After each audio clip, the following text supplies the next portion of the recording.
Esta semana se conoció la noticia de que Chile hará el reclamo por un mapa de la República Argentina, el mapa donde se ve la plataforma continental, es decir, estamos hablando del territorio marítimo de la República Argentina. Y para hablar sobre este tema, para aclararnos, para profundizar, estamos en comunicación a través de Zoom. No solo la podrán escuchar aquí en Malvinas Causa Central, sino también en el canal de YouTube del Centro Ugarte. Estamos en comunicación con Ernesto Dufour. Ernesto es integrante tanto del Centro Ugarte como el Observatorio Malvinas de la Universidad Nacional de Lanús. Es docente, es geógrafo, es nuestro geógrafo nacional y popular, es nuestro geógrafo malvinense y por eso estamos en comunicación con él. ¿Cómo estás, Ernesto? ¿Todo bien? Todo bien, Juancito. Un gusto, como siempre, estar en tu programa una vez más. Muchas gracias. Ernesto, si tenemos que primero situarnos, pensá en que está del otro lado, no conoce mucho, de repente le están hablando de Sí. un mapa con una plataforma continental y que Chile está haciendo un reclamo. ¿Cómo lo situamos para arrancar?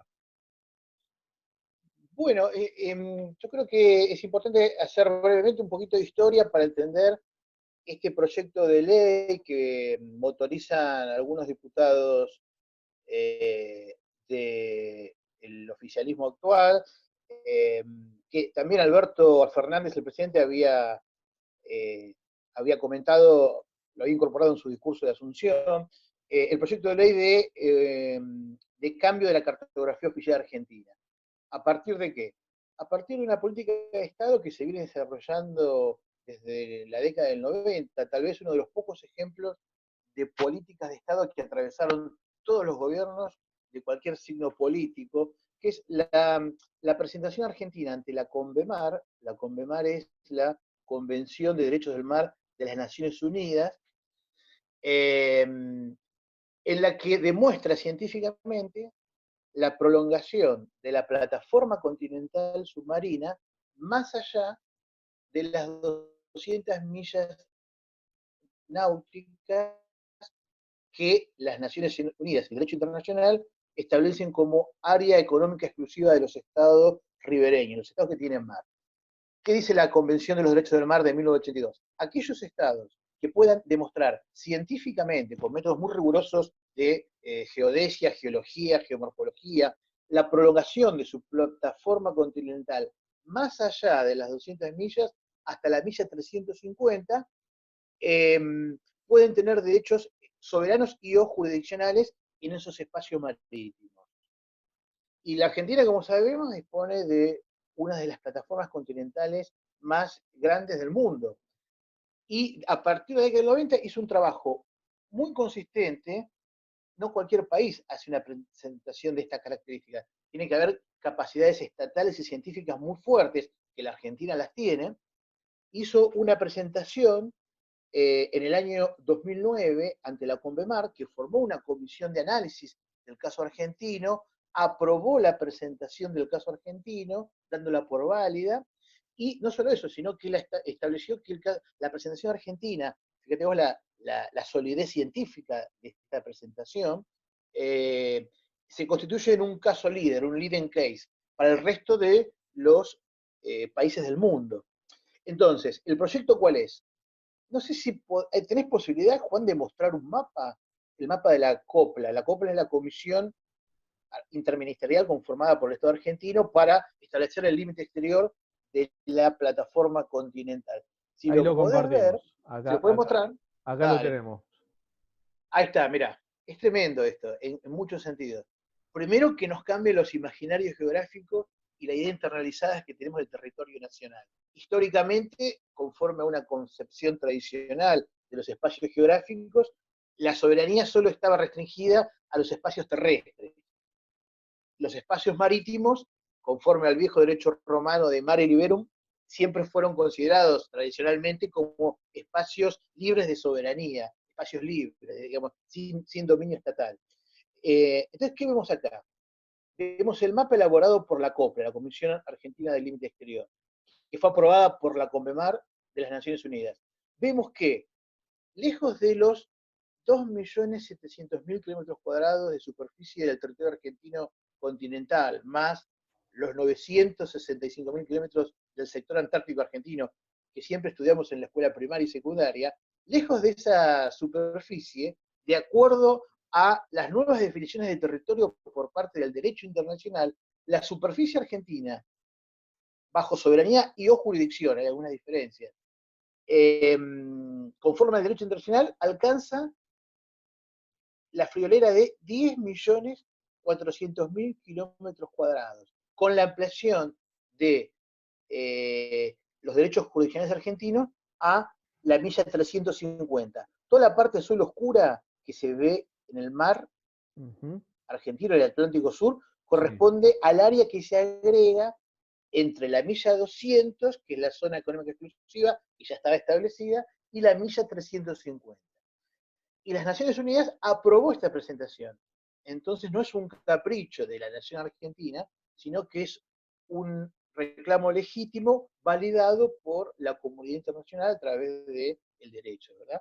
Entonces, bueno, este mapa reestructura y transforma la idea que tenemos internalizada del territorio argentino. Perdón, Ernesto, lo que vemos acá de esta parte azul que estás remarcando, Sí, lo aclaramos para quien está del otro lado y te lo consulto. Recuerdo, estamos hablando con claro. Ernesto Dufour, es geógrafo, integrante del Centro Ugarte y Observatorio de Malvinas de la Universidad Nacional de Lanús. A partir de la parte azul, Argentina tiene soberanía sobre la plataforma, es decir, sobre el suelo, no sobre el agua, por decirlo de alguna manera para que se entienda. Exacto. Exactamente. Tiene soberanía plena sobre los recursos de lecho y subsuelo marino, es decir, si hay petróleo, por ejemplo, y tiene derechos jurisdiccionales sobre lo que sucede en las columnas de agua y en la superficie marítima. Vale decir, puede, fíjate vos el dato interesante con relación a la usurpación de recursos hídricos por parte de Gran Bretaña en el Atlántico Sur. En esa área azul, el Estado argentino tiene atribuciones para determinar, por ejemplo, los montos máximos de captura de las flotas pesqueras. ¿Por qué? Porque los peces no saben de límites. Las llamadas cadenas tróficas, es decir, las cadenas alimentarias de las distintas especies de peces, eh, eh, atraviesan estos límites, por supuesto. Entonces, en esa área puede regular la captura máxima de peces. ¿Por qué? Porque incide en el volumen de caladeros que va a tener en la zona económica exclusiva. Entonces puede determinar, conforme al derecho internacional, cuánto las flotas españolas, coreanas, chinas, británicas en la actualidad pueden pescar allí.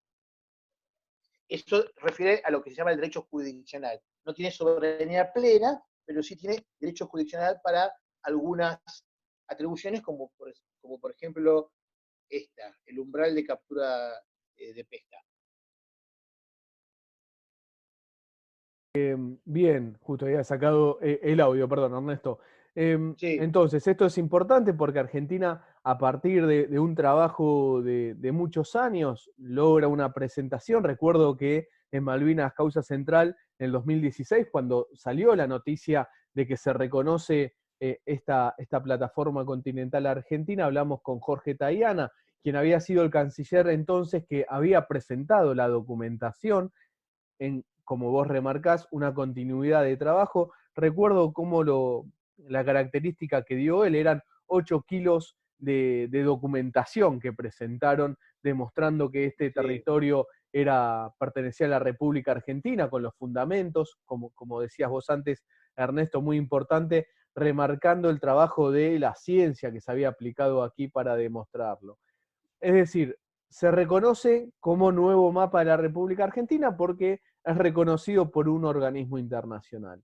Pero Chile Perdón, hago una dice, aclaración. sí, Sí, en realidad no es el mapa oficial todavía, es la presentación argentina ante la Convemar que fue avalada desde el punto de vista técnico. Ahora, el proyecto de ley actual eh, busca incorporar los espacios marítimos como parte del nuevo mapa oficial y cartografía oficial de Argentina. Ese es esa presentación es lo que motivó la queja por parte de Chile, que si querés podemos explicar en qué consiste. Claro, y ahí ahora perfecto, ¿no? Y está excelente la aclaración, Ernesto. Entonces ahora Chile dice, no, ojo que ese mapa que ustedes quieren, sí, hacerlo oficial, como estás remarcando vos a través de un proyecto, eh, hay una parte que está en discusión, en disputa. ¿De qué estamos hablando, Ernesto, ahí específicamente? A ver, contanos. Mira, hay una pequeña área en azul muy chiquita debajo de Tierra del Fuego, no sé si se puede hacer eso, ampliación. Debajo de Tierra del Fuego, vemos en el mapa oficial actual que hay una línea que marca el límite entre el Océano Pacífico y el Océano Atlántico, conforme a los acuerdos de paz y amistad entre Argentina y Chile desde el año 1984. Debajo, justo cuando termina la línea de demarcación, conocido como punto F, donde termina Sí. la línea, hay un área azul oscura, es decir, un área que se agrega a las 200 millas náuticas de la zona económica exclusiva, que tiene una forma de uña o de caparazón de tortuga invertida. No sé si la alcanzás a ver. Sí, y recordamos también para quien nos está escuchando en Malvinas Causa Central, que esto lo vamos a subir a nuestra página de Facebook, lo van a poder ver en YouTube. Ahí justamente Ernesto lo que nos está mostrando es cómo desde Tierra del Fuego aparece, sale, digo, desde la isla Tierra del Fuego, sale todo un punteado que hace como una especie de martillo, continúa, y cuando termina eso, hay, como dice Ernesto, como un caparazón de tortuga remarcado que está entre un blanco en el mapa este de copla que estamos viendo, un blanco y una parte de un azul más oscuro. Exacto. Esa línea limítrofe en forma de martillo, justamente esa forma de martillo fue producto del acuerdo de paz y amistad de 1984 entre Argentina y Chile. Entonces, en ese acuerdo, el área que está en azul con forma de uña quedó en, que se corresponde al mar austral del pasaje de Drake, así llamado por la toponimia inglesa, o pasaje de las hoces, según la toponimia española. Esa área quedó indeterminada en los acuerdos de 1984. ¿Por qué? Porque a ciencia cierta no se conoce el límite sur tanto del Océano Pacífico como del Océano Atlántico respecto del Océano Antártico.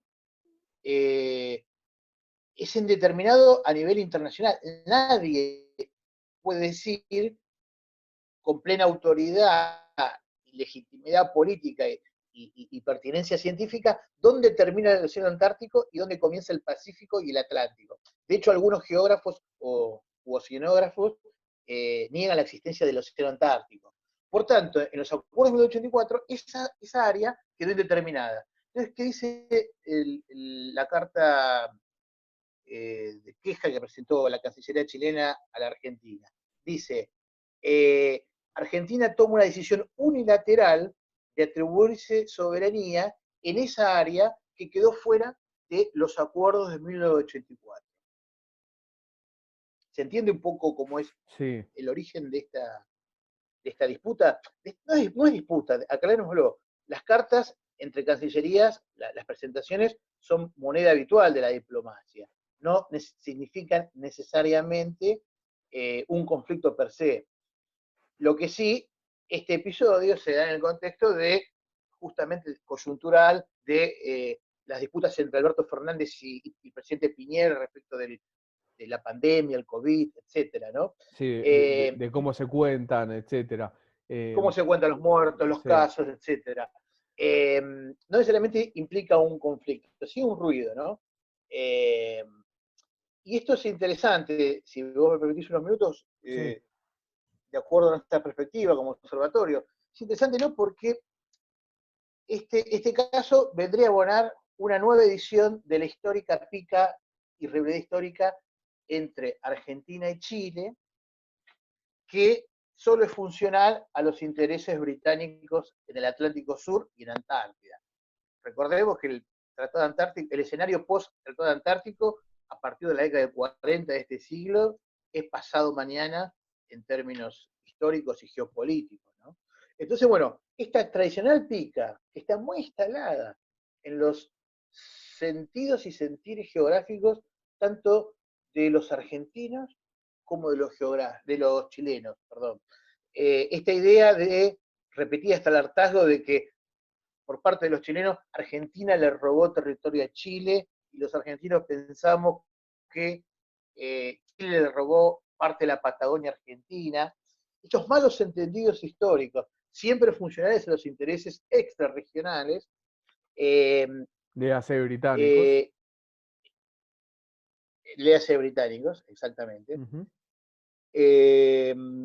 están vivitos y coleando, digamos, y hay que empezar a desactivarlos y desarmar. Y hay otras, también, elementos históricos intensos, profusos y profundos, que son desconocidos justamente por lo que nosotros llamamos la colonización mental y cultural, que son desconocidos, y que una política de Estado tendiente a una cooperación estratégica profunda, es decir, elevar el nivel de cooperación y entendimiento en el marco de la política de Estado tanto de Argentina y Chile como del resto de los países latinoamericanos, podría visibilizarlos. A ver, Por Ernesto, ejemplo, perdón, recuerdo, quien habla es Ernesto Dufour, es geógrafo, integrante del Centro Ugarte y Observatorio Malvinas de la Universidad Nacional de Lanús. De este territorio marítimo que estamos conversando, que Chile ha realizado un reclamo ante la República Argentina, advirtiendo, ojo, ustedes no pueden decir que esa parte les pertenece a ustedes, porque en todo caso estarían en disputa, en discusión, en debate, lo que fuere. Digamos, en indeterminación, digamos. claro, y pensémoslo para quien nos está escuchando en la radio, ¿de cuántos kilómetros estamos hablando aproximadamente? Aproximadamente unos 9.700 kilómetros cuadrados.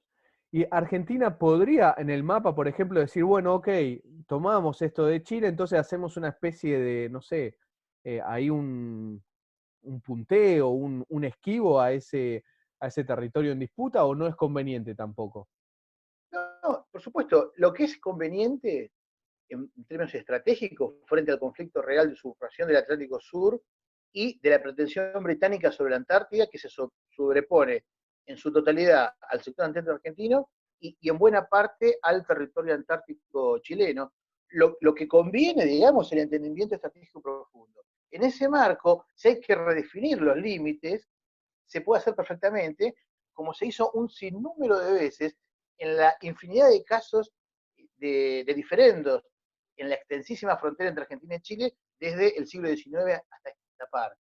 Por ejemplo, esa forma de martillo que vos ves, que vemos de límite al sur del Cabo de Hornos entre Argentina y Chile, obviamente es un límite convencional, marcado en una oficina de Claro. Cancillería, digamos, no es algo que surge del propio mar, esa forma de martillo, que fue producto de los acuerdos de paz y amistad de 1984. Nada impediría que una vez más, como tantas veces en la historia, Argentina y Chile se pusieron de acuerdo sobre sus diferentes limítrofes, que se agregue una cláusula más al Tratado de 1984 estableciendo cómo se divide esa área. ¿Por qué? Porque uno de los métodos históricos utilizados para determinación de soberanía en espacios marítimos y en el caso de la Antártida también, es la teoría de la proyección de los meridianos.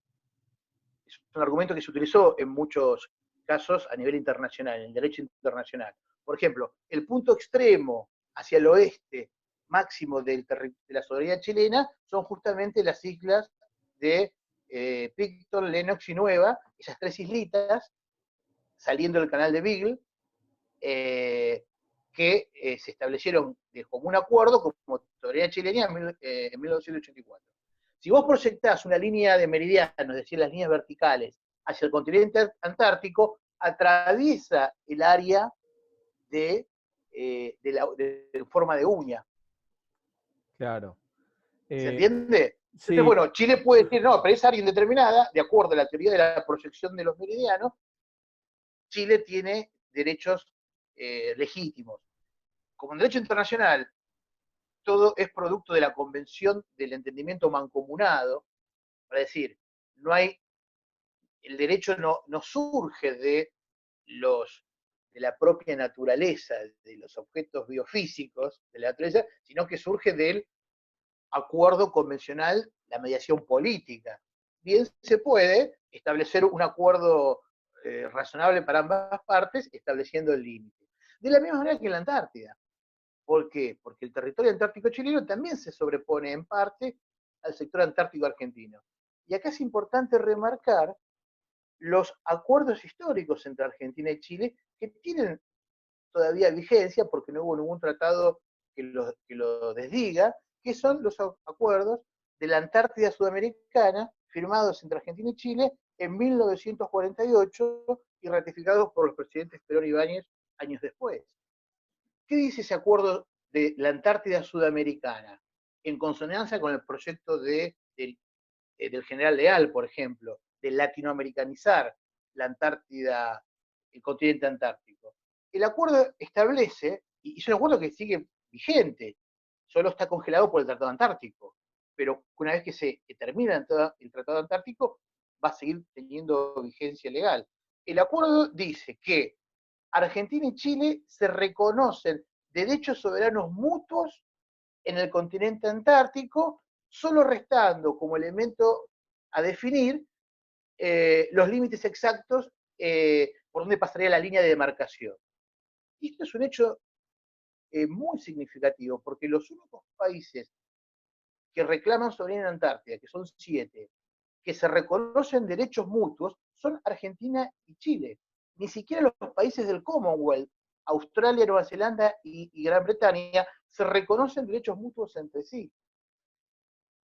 Entonces, solo resta determinar en forma mancomunada la demarcación limítrofe. Como ha hecho Chile y Argentina en tantas ocasiones a lo largo de su historia y su extensa frontera, en numerosas oportunidades. Vale decir, hay elementos para desescalar o desarmar o desactivar la histórica pica entre Argentina y Chile respecto de los espacios geográficos. Porque tenemos todo a perder ambos si seguimos con esa disputa, siempre en función del interés británico. Sí, es muy importante esto que remarcás. Recuerdo, estamos hablando con Ernesto Dufour, es geógrafo, integrante del Centro Ugarte y Observatorio Malvinas de la UNLA. Es muy importante esto que mencionás porque en realidad cada vez que discutimos entre nosotros, quien termina ganando es quien está realmente explotando el Atlántico Sur, que es Gran Bretaña, y quien tiene una visión. Ellos en su museo, esto lo hemos mencionado muchas veces en Malvinas Causa Central, en el museo que han instalado en las Islas Malvinas, los británicos tienen un mapa que dice, y ya lo advierten, que el próximo paso es la Antártida. Entonces nosotros para defender la Antártida lo tenemos que hacer junto a Chile y junto en realidad a América Latina, ¿no? Esto hay que sudamericanizar la Antártida completamente, porque es la única forma de defendernos contra este imperio. Porque este imperio, como ya lo ha demostrado, el ejemplo es el conflicto de 1982, cuando se tiene que defender lo hace con toda la Unión Europea y Estados Unidos. Y nosotros lo hacemos con América Latina. Ese es el ejemplo de 1982. Y ese es el ejemplo a futuro, y es fundamental porque es la disputa geopolítica que se viene y la más grande y más importante. Es decir, esta discusión que tenemos que saltar rápidamente, si profundizamos en esto, quien se beneficia es Gran Bretaña 100%. Y exactamente, y te agrego dos elementos.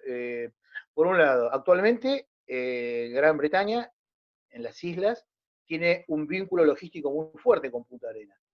Es decir, los británicos ya vienen operando esa alianza estratégica en su favor.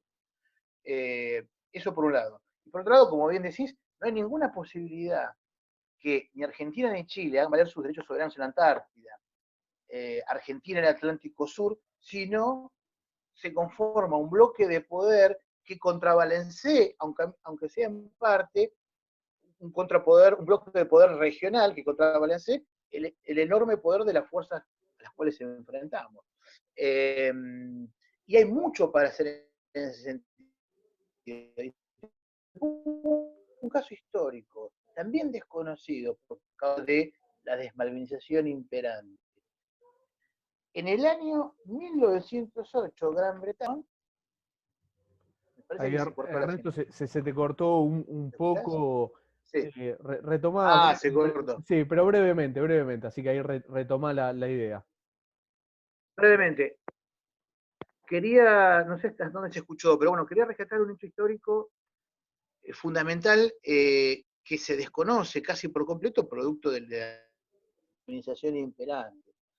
En el año 1908, Gran Bretaña, a través de una carta patente, establece que, unilateralmente por supuesto, que todos los territorios por debajo del paralelo 50 pertenecen a su graciosa majestad británica. Es decir, que la mitad de la provincia de Santa Cruz y la mitad del territorio de la región magallánica en Chile, para abajo, incluida, por supuesto, la Tierra del Fuego, la ciudad de Río Gallegos, por ejemplo, pertenecía al Imperio Británico.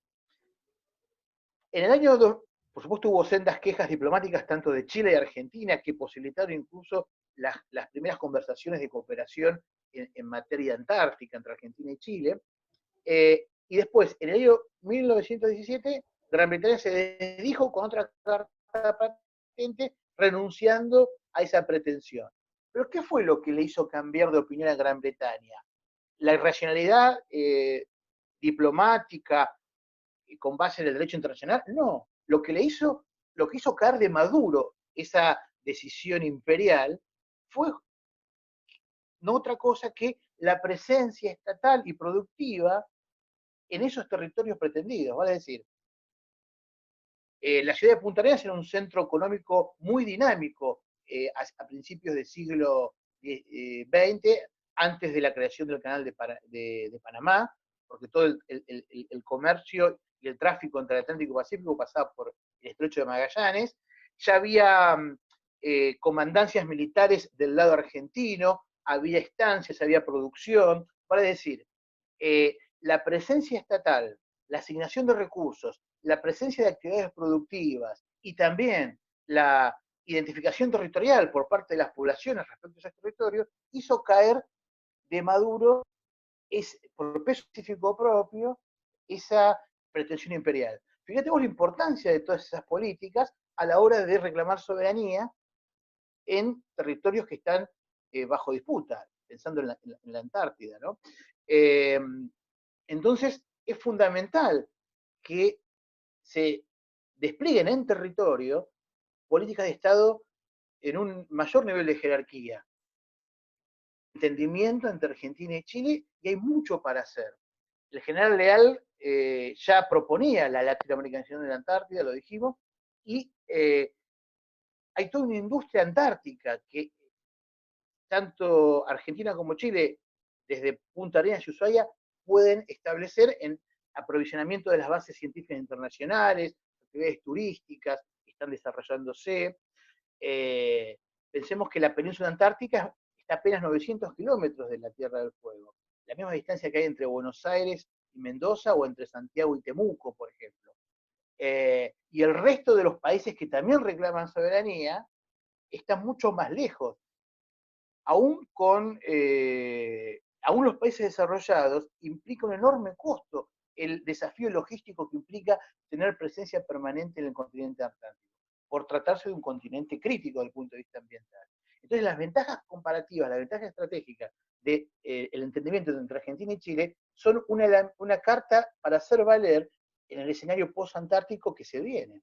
Por eso es importante a partir de ahora establecer esta política estratégica de alto alcance, no solo vinculada a los intercambios diplomáticos, sino políticas transversales a todo el accionar, a todas las áreas del Estado, fundamentalmente la educación también, porque cuando hablamos de territorio no solo hablamos del territorio físico, sino también del territorio en términos culturales, en términos identitarios, en términos de sentidos de pertenencia territorial e imaginarios, ¿no?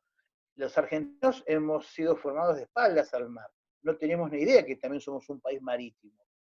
Y este mapa, esta cartografía, lo pone en relieve, lo pone de manera visible. Fíjate vos la importancia que sería que los niños, los jóvenes, desde el jardín de infantes, internalicen otra imagen de lo que es su propio país, ¿no? Pero para eso hace falta que no haya ruidos, es decir, que haya entendimiento a escala regional, eh, eh, que como dijimos, solo favorece eso a Gran Bretaña. Y hay otra cantidad de la reunión de programas antárticos latinoamericanos, se puede subir de nivel jerárquico en la política estatal, se puede invitar a todos los países latinoamericanos a que firmen el Tratado Antártico, se puede latinoamericanizar la Antártida, abriendo ante las eventuales conversaciones post-Tratado Antártico, el compartir los recursos de la Antártida, por ejemplo, la investigación científica a nivel latinoamericano. Hay una infinidad de políticas que se pueden desarrollar, agregar un capítulo más al acuerdo de 1984 de cooperación en materia antártica. Hay infinidad de políticas a desarrollar, pero para eso requiere imaginación y valentía política, ¿no? Y sacar la cuestión solo de las cancillerías y llevarlas al nivel de la comunidad, de ambos lados de la frontera. No, y esto es importante, Ernesto, además que en Chile hace tiempo está pasando un proceso histórico de cambio, ¿no? Por lo menos está en discusión la política instalada en Chile de Pinochet. Hace tiempo que en manifestaciones está realmente allí el pueblo chileno manifestándose en contra de un montón de políticas que llevan muchos años o décadas en Chile. Entonces también en esa nueva política que seguramente en algún momento terminará de nacer en Chile, tendrá que consolidarse de que Argentina y Chile no son enemigos, de que tenemos que ser amigos y que no hay una disputa en el sur de nuestro mar o ahí, allí en el centro de la República Argentina y en el centro de la República de Chile, porque ambos países siguen en la Antártida, sino que tenemos que tener una política a largo plazo y en conjunto sobre esto que venís mencionando. Es muy importante y también sería importante que esta nueva política que seguramente termine de nacer en algún momento en Chile, se termine de instalar. Digo, ahora quizás hay un impasse por el COVID-19, pero todos hemos visto cómo estaba realmente temblando Chile por las manifestaciones que estaba realizando el patriótico pueblo chileno ante una política liberal de muchos años. En muchos años, bueno, por primera vez estaba fuertemente en discusión. Ojalá que este camino de unidad lo podamos tomar. Ernesto, si querés finalizar con algo, te doy la palabra. Sí, simplemente sumar a tu reflexión, con la cual concuerdo plenamente, por eso la importancia de poner en la agenda de los actores políticos, sociales, culturales en este marco de transformaciones a escala nacional, en Chile y Argentina, como a escala regional y global. El orden mundial está en un proceso de flagrante transfiguración. Por eso la importancia de colocar en la agenda estos temas de entendimiento profundo, no solo de simpatía ideológica eventual entre cancilleres o presidentes, sino a nivel de la pertenencia territorial de nuestros pueblos.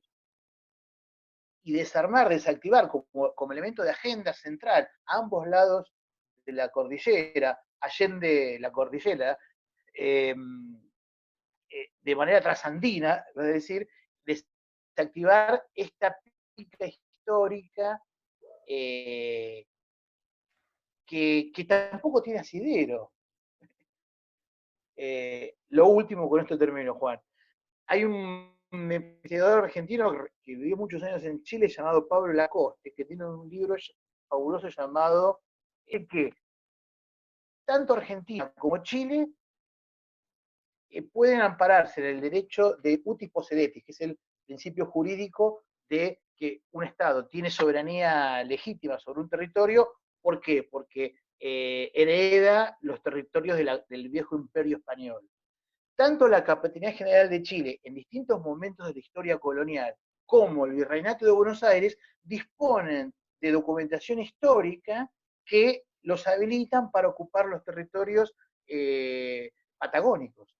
Es decir, tanto Chile como Argentina tienen razón en cuanto a sus derechos en la Patagonia, en lo que refiere a la historia jurídica colonial. Y esto lo demuestra este investigador que te comento. Entonces, lo que resta, por tanto, es continuar y profundizar el entendimiento histórico que siempre ha alcanzado Chile y Argentina en distintos momentos de su historia. Continuarlo y profundizarlo, recuperando y visibilizando esos hitos en nuestra historia conjunta. Empezando por el abrazo de O'Higgins, entre San Martín y O'Higgins. De ahí para adelante hay cantidad de elementos que pueden favorecer a este entendimiento profundo, como lo llamamos. Ernesto, repetí el nombre del libro, por favor. Guerra de los mapas de Pablo Lacoste. Guerra de los mapas. En una investigación muy minuciosa, Pablo Lacoste. Pablo Lacoste, bien, porque ahí justo medio se había entrecortado para que quede bien claro. Dale. Ahí demuestra con documentación histórica de archivo esta cuestión que desactiva la pica histórica. Y los imaginarios que son tan perniciosos, porque el imaginario no solo queda como idea de imaginación, se plasma luego en acciones concretas. Si pensamos en la guerra de Malvinas, cuando uno escucha la versión chilena respecto de que no hubo traición a Argentina, sino que actuó conforme a la política, digamos, de nacionalismo comarcal o de patria chica, que indicaba que si Argentina vencía en Malvinas, dentro de esa lógica se desprende racionalmente que después iba a atacar Chile. Desde el punto de vista de esa lógica que hay que desactivar, efectivamente es así. ¿Y eso qué implicó? Implicó el apoyo de Chile a la Royal Navy, con todo el perjuicio que eso nos ocasionaba. Pero tenemos la importancia de desactivar esas ideas instaladas porque tienen efectos prácticos concretos. Y lo mismo puede reproducirse, si no lo hacemos, en el escenario post-antártico. Totalmente. Entonces, acá lo importante es romper con el nacionalismo de campanario, como decía Jorge Abelardo Ramos, el romper con las patas municipales o comarcales, como decía Ramos, y recuperar el nacionalismo a escala continental, que es la única garantía que nos va a permitir a todos nuestros países defender no solo nuestras identidades territoriales, sino económicas, políticas y culturales. Totalmente. Y eso no está en la agenda, tiene que estar en la agenda, en este contexto de transformación. Y ya que estamos, y con esto cierro, Ernesto, pero es para dejarlo asentado para quienes están del otro lado, escuchándonos en Malvinas Causa Central o viéndonos por el canal de YouTube del Centro Ugarte. Algo que sí me parece muy importante terminar remarcando es este mapa que nos facilitó, ahí no sé si lo podés ver, que nos facilitó el combatiente de Malvinas, Eduardo Genau, que lo entrevistamos en Malvinas Causa Central hace unas temporadas atrás. Para quien no está viendo, no está escuchando en radio, están las Islas Malvinas y alrededor hay un fuerte círculo verde muy oscuro. Esa parte es la que oficialmente los británicos dicen que le pertenecen a ellos. Después están las Islas Georgia del Sur, Sandwich del Sur. También hay unos círculos fuertes de color verde. Eso también dicen los británicos que les pertenece a ellos, y dentro de todo ese mapa hay un verde más claro. ¿Qué quiere decir esto? Que según los británicos es el mar que de alguna manera tienen jurisdicción ellos por su, justamente están en las Islas Malvinas, Georgia y Sandwich del Sur. Y por último... Quiero un dato, sí, decime. No, y por último la proyección hacia la Antártida. Digo, para que quede bien claro, en realidad este es el mapa que diplomáticamente tenemos que sí realmente discutir, patalear y enojarnos, porque ahí están nuestros enemigos. No nos tenemos que desviar con Chile. Aquí, en este mapa que estamos viendo, espero que en YouTube lo puedan ver, aquí está realmente la disputa territorial que tiene Argentina. Argentina tiene un conflicto militar diplomático.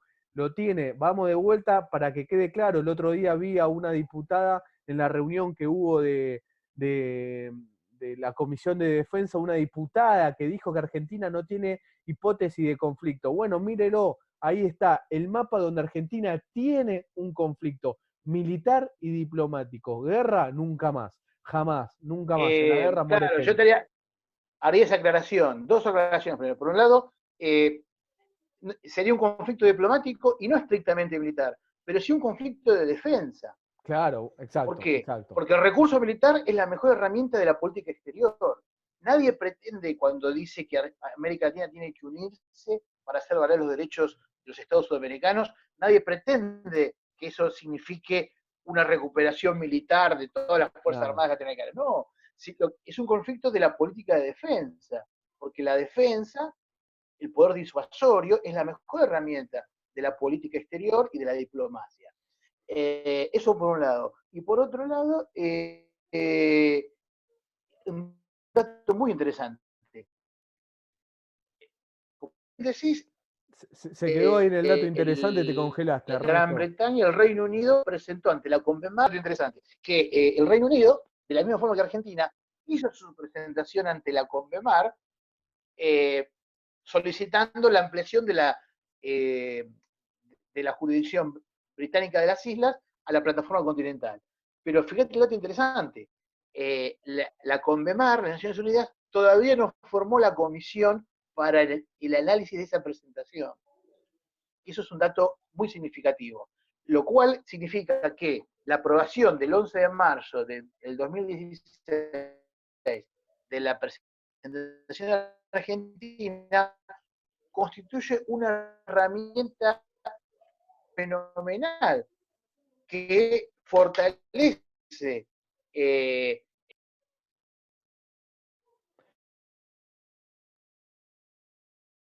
uy, se fue la voz. Ahí estoy, perdón, justo Ahí sí, había. sí. em, No sé si se escuchó. Ahí hubo una parte que se cortó. Justo decías lo de fenomenal, Claro, que que no se la había aprobación de había eso. la, la, la, la presentación argentina en Conmemar, que fue aprobada en marzo del 2016, constituye una herramienta fenomenal para fortalecer el reclamo y la política argentina de soberanía en el Atlántico Sur. Y por otra parte, la presentación británica, que también la hizo, todavía no fue ni siquiera Claro. analizada. No se formó la comisión ad hoc para analizarlo. Y el caso argentino, como te decía antes, se constituyó en un leading case, es decir, un caso testigo a nivel mundial de cómo debe gestionarse los pedidos de los estados ribereños respecto de la ampliación de jurisdicción en la Ahí te estás un plataforma poco cortando, continental. Ernesto, pero Entonces es un logro diplomático importante sacarle el jugo. Hay que sacarle el jugo bien. e impedir que ruidos secundarios, como bien decís, interfieran en la potencialidad y la fecundidad de este acontecimiento. Y esta política de Estado argentina, ¿no? Totalmente. Ernesto, muchísimas gracias por todo este tiempo que nos has brindado, tanto para Malvinas Causa Central o también este nuevo formato que estamos haciendo, ya que estamos todos trabajando desde nuestras casas, que es, digo, nosotros somos unos privilegiados, tanto porque podemos trabajar desde nuestras casas, estamos produciendo material y contenido para la Universidad Nacional de Lanús, dentro del Centro Ugarte. Allí los compañeros, compañeras subirán esta entrevista, esta conversación al canal de YouTube y en Malvinas Causa Central, como todos los sábados, de 12 a 14, programa del Observatorio Malvinas de la Universidad Nacional de Lanús. Ernesto, muy claro, la verdad que muy detallado, y muchísimas gracias por todo esto, de este A vos, tiempo. Juan, como siempre, y a toda tu audiencia. Un abrazo grande. Abrazo. Malvinas Causa Central, 2 horas combatiendo la desmalvinización y defendiendo la soberanía por Megáfono 92.1, que es la radio de la Universidad Nacional de Lanús.